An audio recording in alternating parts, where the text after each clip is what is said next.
learning the Maimer Ivdu Hashem B'Simcha, page 119. Wait a minute. Is it 119? Yeah, 119, where he brought a fascinating story from the Zohar HaKadosh of a student named Eliyahu Hanavi, Eliyahu the prophet, who would learn daily with Reb Shimon Bar Yochai in the Idra, in the chamber. You can imagine what kind of holy people were there, and great people. And one day he's not in the Beis Medrash. You know, the Gemara says when you come normally and you don't show up one day, the teacher, the rabbi, asks, and so too God asks, I didn't see you in Beis Medrash today. Where are you? And not because they want to make you uncomfortable, but because out of genuine concern. So if Hillel is not here one day and we don't see him, we say, Hillel, where are you? And then he tells us, you know, he got the COVID and then he's recuperating. So it's a genuine concern. And we as chaverim, as friends, you know, what we created and continue to create is what we call a brotherhood. A brotherhood is really the meaning of the words that are used frequently in Chabad and in other circles, anash. A-N-A-S-H. In Hebrew, Aleph, Nun, exclamation, Shin, which means Anshe Shlomeinu, our men of peace, meaning we are a brotherhood. So the Reform movement and the conservative, when they have the brotherhood and the sisterhood, it didn't start in Reform Judaism. It started way before. I think even in Chazal there is such a concept, but surely in Hasidic circles and Reb Shlomo Carlebach, some of you follow Reb Shlomo and all that, was very much into this idea and the whole idea of chaburas, chabura. So in the Litvische world you have the chabura concept where groups of students and rabbis get together and they study a certain sugya, a certain section of Talmud, of halacha, etc. Then we had in the 70s and 80s, I don't know if everyone knows this, but we had chaburas, which was very popular in the Baal Tshuva world at that time. Chabad also had it, and basically people who wanted to know more about Hashem and about Torah, they would gather together in a home, and a rabbi or a rebbitzin would come, or both, and they would teach and talk, and it was called chaburas, right, from the word chabura, which means a group joining together. This concept is very much a mainstay in Chabad Hasidus as far as the practicality of implementing Hasidic thought. How? Through brotherhood. And in Yiddish, the word is, and I think it's a beautiful Yiddish word to memorize, Bruderschaft. Bruderschaft. Bruder means brother. Schaft, I don't know if there's an English translation of Schaft, but it means brotherly togetherness, brotherly oneness, Bruderschaft. And this is so important today. It's like a relic of the past. Even most people and most Torah learners and most observant Jews, there's missing that Bruderschaft. Moshe was telling me how, and I hope it's happening, they started to have after davening in Eish Kodesh a little Kiddush, Fabrengen, whatever. That's the Bruderschaft that I'm talking about, which in a way is greater than the davening. Okay, I'm not talking halachically, okay? We're talking about that spirit that's created when you sit down together for 5, 10, 15, 20 minutes with a little l'chaim or a little without l'chaim, but you sit together, you say a story, and this one says a vart. That goes so far that it supersedes, just davening and learning. So part of this shir and chabura that we have is to create this genuine chaverschaft. Chaverschaft is another word, chaverschaft. Chaver means a friend. Chaverschaft, friendliness of, we're all together as friends. So when one friend doesn't show up right away, where is he? What's going on? How's he feeling? And if more of us extend this to the community at large, you'll see an upgrade in many, many issues. And the same is true for the women, for the wives and girls, to create chaverschaft and anash-like feelings. And this was going back to the founder, the Baal Shem Tov, and his students. So whether it's the Slonemer or the Lubavitcher or the Vizhnitzer or the Belzer and all of that, this was really in Europe. This was much more of what kept Hasidim together than the actual learning of Hasidus. I mean, because very few Hasidic movements really spent the time delving into discourses the way we do here. Okay, that's the truth. That wasn't their style. And there's a lot of history about that. And there were very big disagreements about it, which I'm not going to tell you about now. We'll leave it for another time. And it's written about, and I've written about it as well. But anyway, the point is that when Yidden get together, it goes. So therefore, Velvel is in Germany, and Yaakov is not here right now, is in Chicago, and I'm in Brooklyn, and you're in Beit Shemesh, right? Who cares? The Chaverschaft is being created. You can't replicate that. You cannot replicate it. And this is something that needs to be emulated.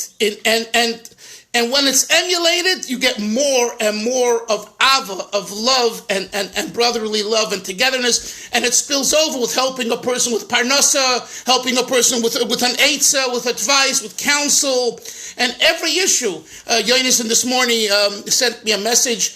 He knows a couple that needs help for marriage. Do I have an idea for him? I gave him an idea. Hopefully he'll follow up and it'll work out.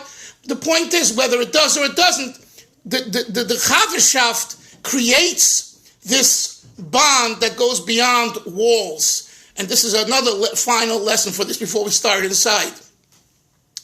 Judaism, Yiddishkeit, as it was and is highlighted by Hasidism, emphasizes that Yiddishkeit is not limited to a locale. The locality of the Jewish experience is not in sticks and stones. So, and maybe we could say, and this is a maybe, that one of the positive lessons that we have from this COVID experience, which Baruch Hashem is getting less and less until it be eradicated completely, amen. So one of the positive experiences is that we've learned that you could learn Torah and be friends through a screen.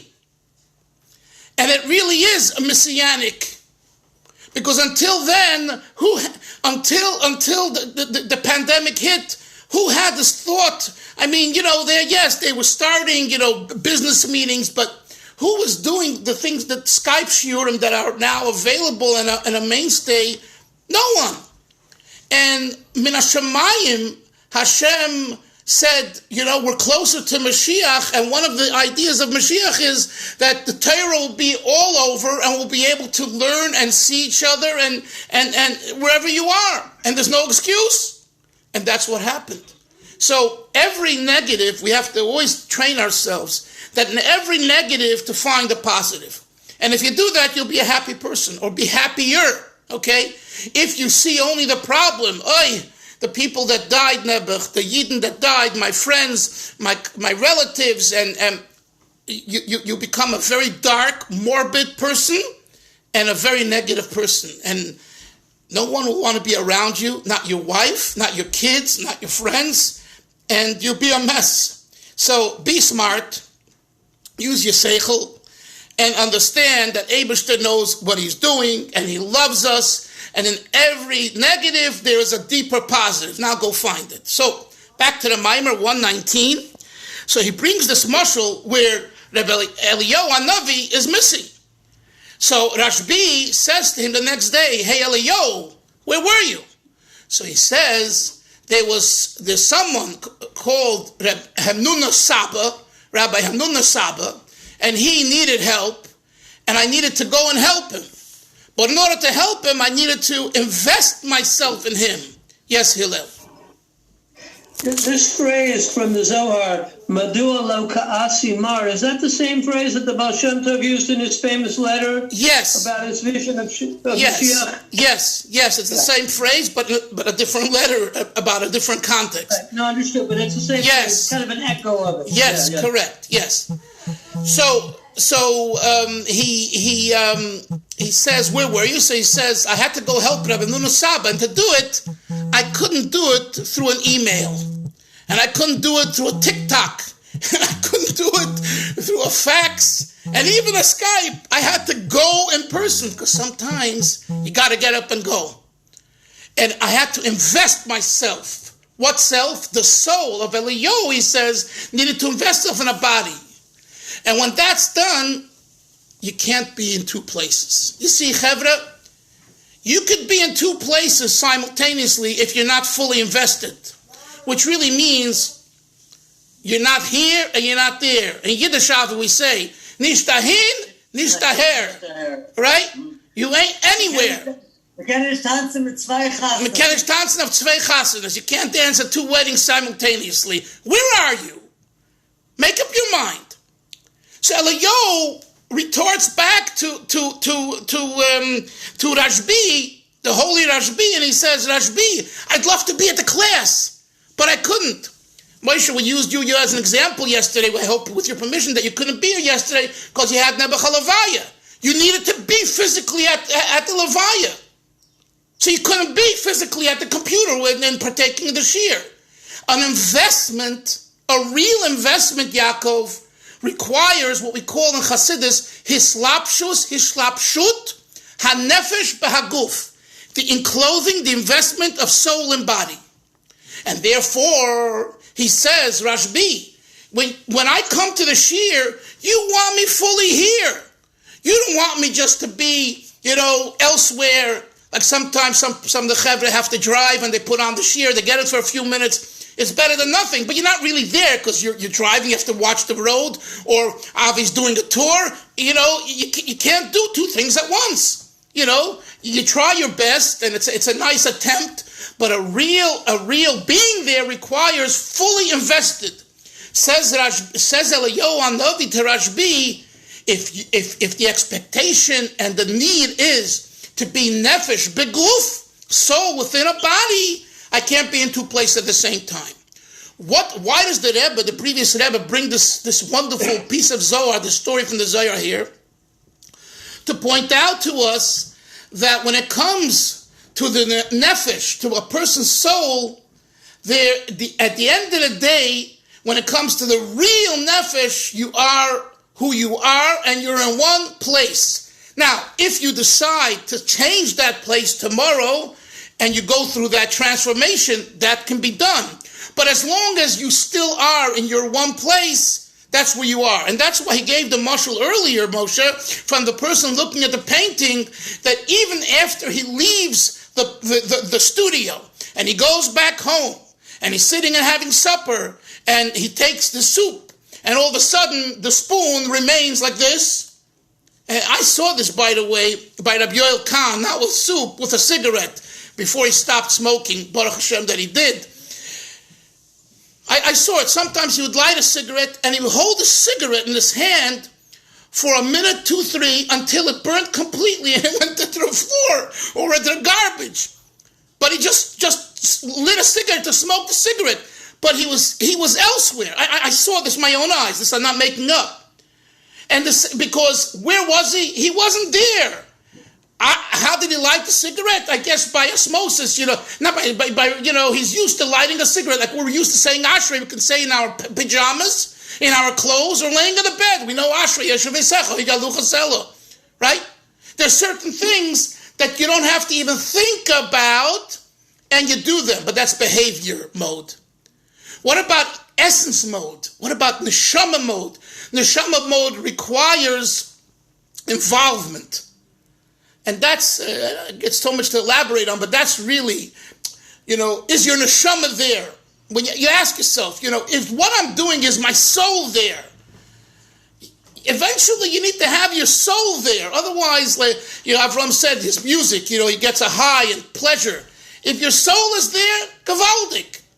And what if your soul is not there? So either you need to redirect your soul to the right place, or you need to find a way to make what you're doing now to be soulful. To recreate yourself. We have a concept, a word in today's world, the recreation of man. So at 30, he was one person, 40, another person, 50, a third person, and at 60, he's a fourth person. Can you do that if you go through that transformation? Yes, every 10 years, you could be another person, and you aren't a charlatan and a fake. But most people aren't that way. Most people, who they are. So the Rebbe says here that the neshama is experienced through tainuk, through pleasure. Velvel. Where do you see the true essence of the person, the true neshama, in that area that the person derives pleasure from?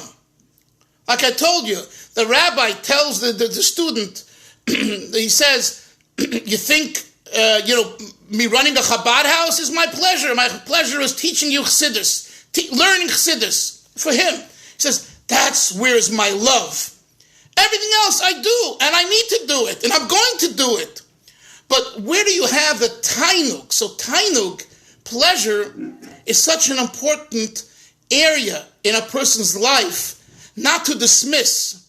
And I don't want you to get confused between negative lust and tainuk. We're not talking about that. I mean, unfortunately, if a person experiences negative lust, lust which isn't healthy and then negative, and there needs to be a change.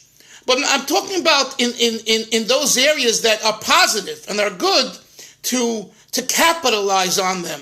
And that's really, like I told you, right? I told you once that Dennis Prager was not the biggest tzaddik on earth, but anyway, very bright.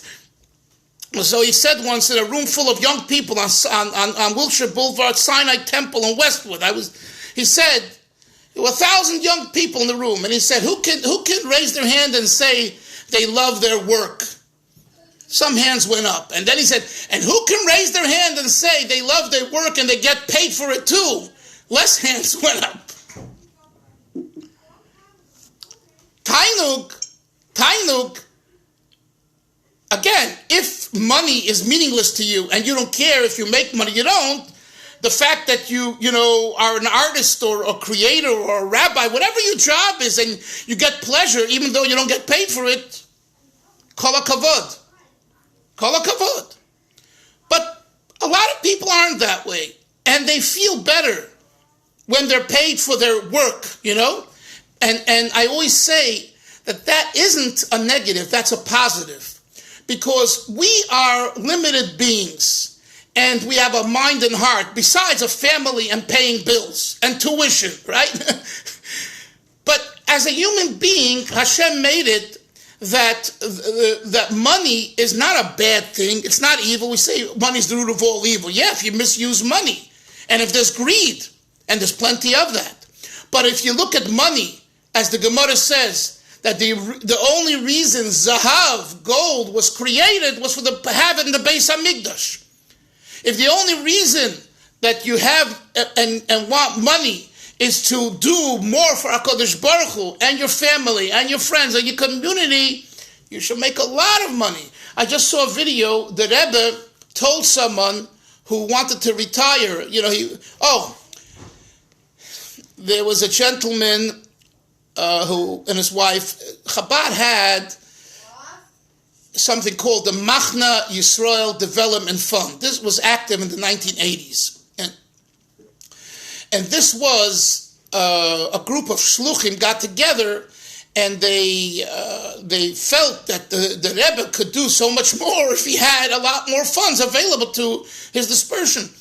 So they made a fund under Machna Yisrael, which is one of the Chabad organizations, the America's Chabad organizations. And the goal was to raise millions of dollars. Anyway, one of the ways of getting balabatim who were substantial to contribute was to have them speak individually with the Rebbe, him and his wife, and sometimes the children.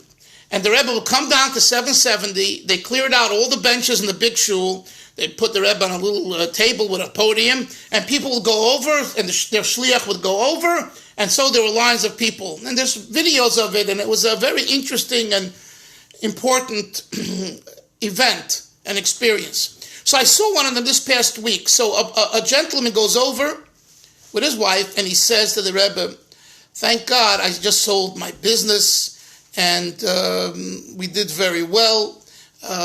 And I'm considering, I want to know," he says, "Rebbe, I want to know," I think Moshe sent you the video, right? He says, "I want to know when is the right time for me to basically retire, to he was basically saying to the Rebbe, I have enough money for me, my kids, and grandkids.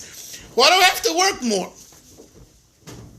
And the Rebbe tells him, the fact that Hashem put you in a position that you could do business and succeed and make money means that that's your obligation. And just as God is infinite, His blessings are infinite, and you can be part of that infinity by continuing to work. So then he says to the Rebbe, so he got the Rebbe's message very quickly, so he makes a very quick U-turn, and he says, so should I reinvest the money in a similar business or try a new venture?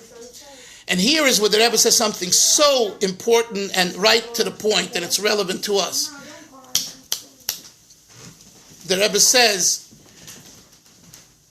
that depends on your personality. If you're going to be bored with reinvesting the money in the same type of work that you did till now that you succeeded, don't do it. If you'll have more happiness in a new venture, that's where you should put your efforts. And I found the second part that I just shared now much more important than the first part. Because the first part, we know it's don't retire. It's very simple. Like, what are you going to do, play golf all day? You're going to go nuts and drive your wife crazy. And we know the fact that some of your wives threw you out of the house when we were meeting for a year in shul. We opened the kollel. I remember clearly we had conversations with some of the chevra. They said, my wife wants me out of the house. Right? And it's normal. But the second part is a wonderful novelty. What should I do now? I have this money. I have. The answer is it depends on the person. The Rebbe used the ishiyut, personality. If you're the type that you're going to get bored from the same type of work, and there's another opportunity that will be a fresh start to something different, something new that excites you and turns you on, etc., go for that. If you're the type that, reinvesting and making more, and even though it's kind of something and you've done, and you can handle that, do that. So it depends on your happiness. And this is such an important insight, on all of us, some are working, semi-retired, retired, different levels of our occupations. It's important to reassess, especially during midlife and as we get older. We need to have happiness and sipuk nafshi, it's called in Hebrew. How do you say that in Hebrew? How do you say sipuk nafshi? Sipuk means satiation, but satisfaction. Spiritual satisfaction. Yeah. Right. Satisfaction. But Hillel, I'm not talking now about the spirit. I'm talking about even the physical and mental satisfaction that you're excited about what you do. The Rebbe wasn't talking to him about spiritual satisfaction. That's another issue and a very important issue. He's talking about simply getting up in the morning and knowing you're going to go to work and you're happy about that. Even if it's an hour or two. Or if your work is in the Torah world, it should be that way. Could you imagine a Rebbe going to a classroom, and we had that and probably still do, although it's getting less, Baruch Hashem, and not really wanting to be there? Why? Because they're not the best Rebbe or teacher, and they should be elsewhere, but they can't get a job, and they need some parnasa, so they were given jobs. And this happened post-Holocaust all over America and in Eretz Yisrael, where there were plenty of teachers that should have not been in the classroom because they were not made to be teachers, but they had parnasa. I had a few such rabbis in my days, to say the truth. I was a good student, so I was able to kind of tolerate it and handle it. Others weren't, and they suffered because of it.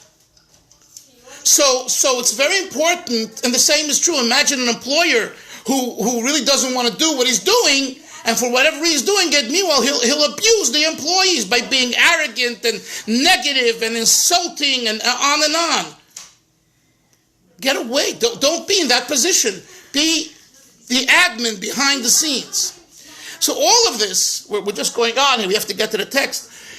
All of this points to this idea of tainug, and that's why I'm elaborating on it, because you can't say enough about tainug, and it's really the first time in our 4 years of learning Chassidus that we tackled this topic of pleasure, of tainug, to really hone in on what our tainug is, and to understand that ultimately it's in our tainug, and it's in our pleasure and delight where the nefesh is, and it can only be in one place at one time.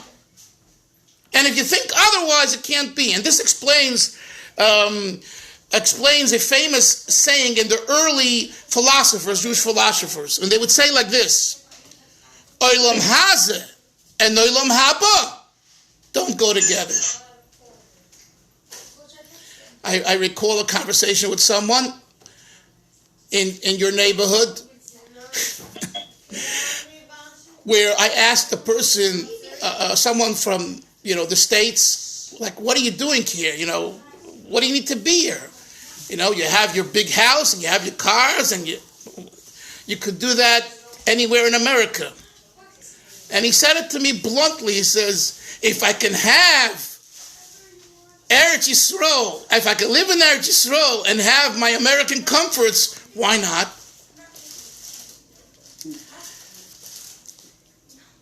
In behavior mode, it's emes.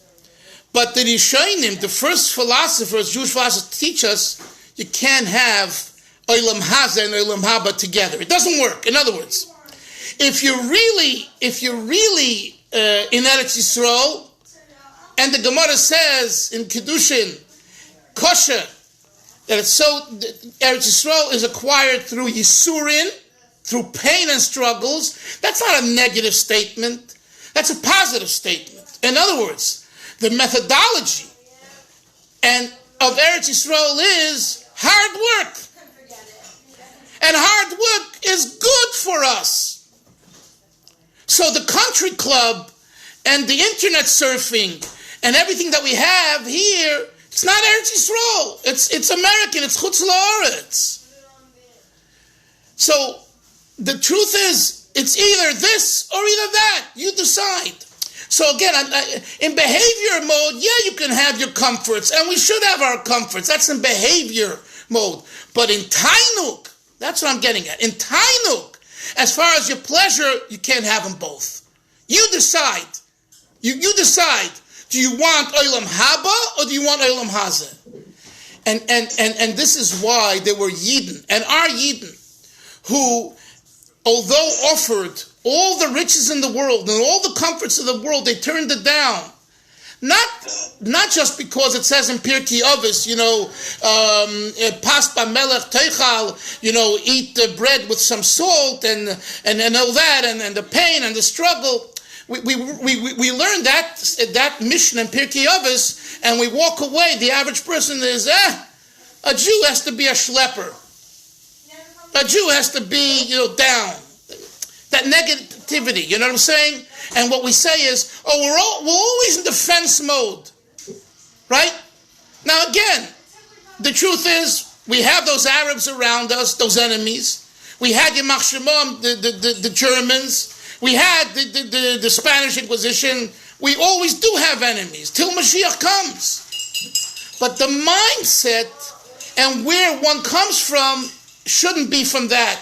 Because if it does, it harms us and surely harms our future generations. Because as we go further towards Mashiach, the youth are less interested in Shver Tzayin Ayid, which was the common saying post-Holocaust. And even the 1920s and 30s in New York, we're pushing the carts in the Lower East Side. Schwer zu sein a Yid. That sigh of pain and agony. Who wants to be part of that? Not you guys, not me. No, sorry. Sorry, that's not what we come from. So, the answer is that the real meaning in the Pirkei Avos is that where is your tainuk? Where is your tainuk? And if your tainuk is hard work and labor and creativity and serving Hashem, and yes, schwitzing for Hashem, like I told you with Avraham Mayor, the shechting, yes, the shechting. If God needs me now to do Yiddishkeit and they're going to shecht me, I'm going with Simcha because I can do something for Hashem. If I can schlep and get hot in 90 degrees to help change someone's tire on Route 1 or Route 6, where you drive over there, and I don't need to do it, and I do it, I'm happy to do it. I feel so good doing it, because that's what I was made for, and that's all coming for your tainuk. So this is all not just theoretical concepts in a mimer, but it really, really has practical ramifications. Let's continue, please. We're on 119, 5 lines from the bottom, the middle of the page.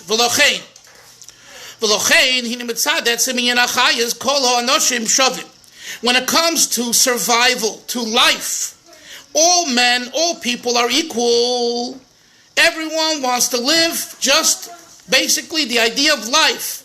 Not how they look, not how they feel, not how they think, not how they have pleasure, just chayis.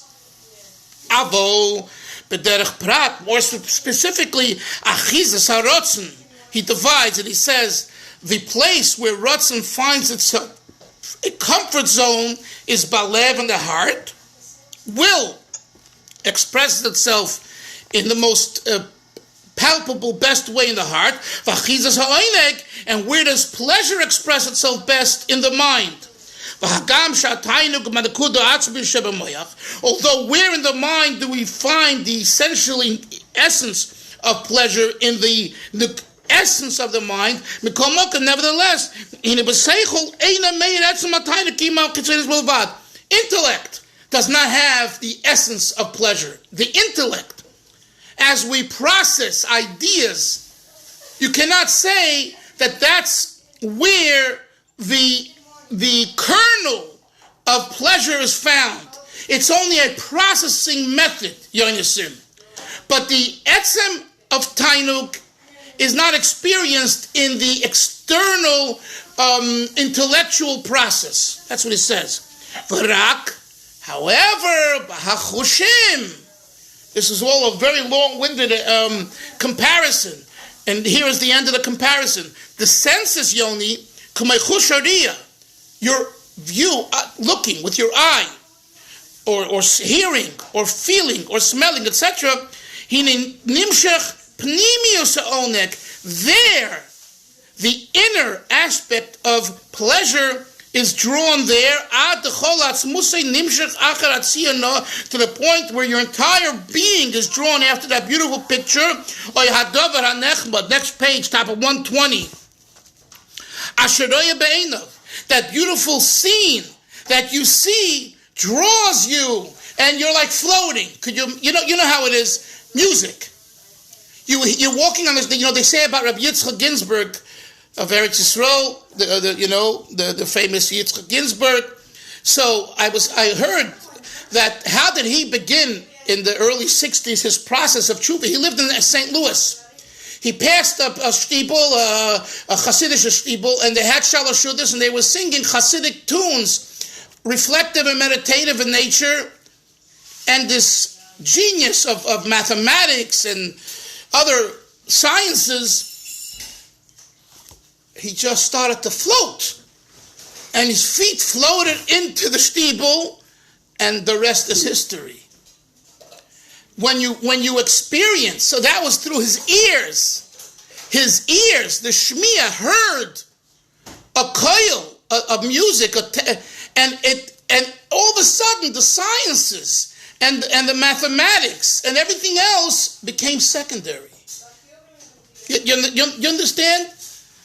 Because it draws your very essence. And as a musician, I'm sure, Avram, you can relate to. V'cheinu, I want to finish the paragraph, please. V'cheinu beruchti, so it's also beruchti in spirituality, the pleasure that we have of seeing something, poyol aliyah v'yerida be'odem aroyah. It causes either an ascension or a descension in man. As the saying is, the seeing of the eyes of tzaddikim maila oisam elevates them.